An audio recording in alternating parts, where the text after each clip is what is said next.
Today we will discuss about circulatory system physiology.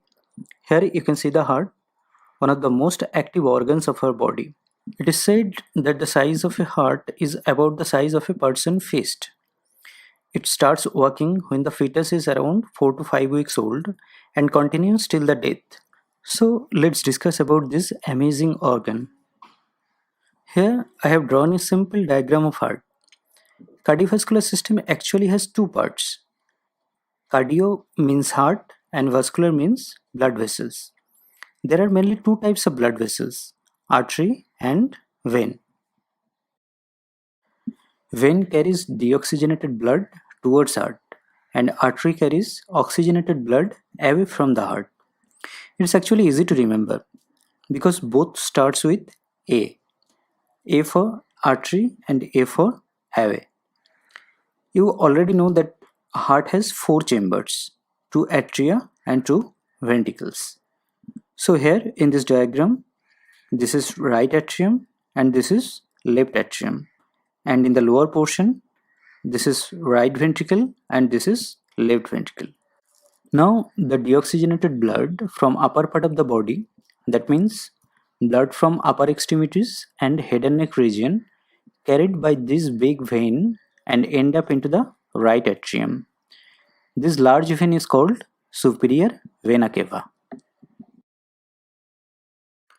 Similarly, the deoxygenated blood from the lower part of the body carried by another large vein into the same right atrium. This vein is called inferior vena cava. There is also a small opening at the corner of the atrium which is called coronary sinus. It collects deoxygenated blood from the coronary vessels of myocardium. Once the blood fills the right atrium, it goes to the right ventricle through atrioventricular valve, which separates the atrium and ventricle. This valve is also called tricuspid valve. Tricuspid means three cusps. So it has three cusps.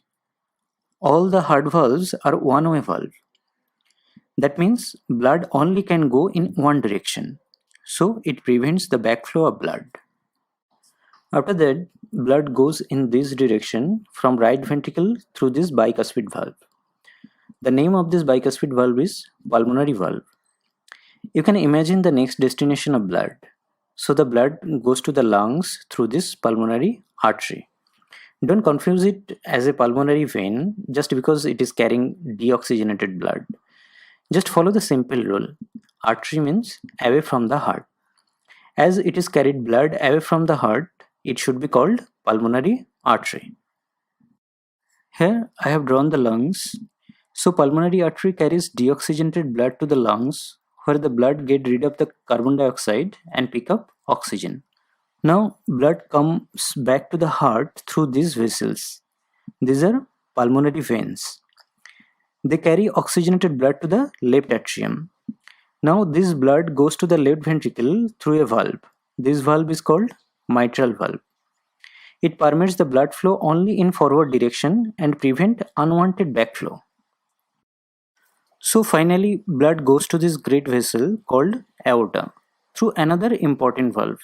This valve is called aortic valve. Through the aorta, oxygenated blood supplies all over the body. So this is the simplified circulatory pathway. That's all guys. If you have enjoyed this video, please like, comment and share, and don't forget to subscribe. Thank you.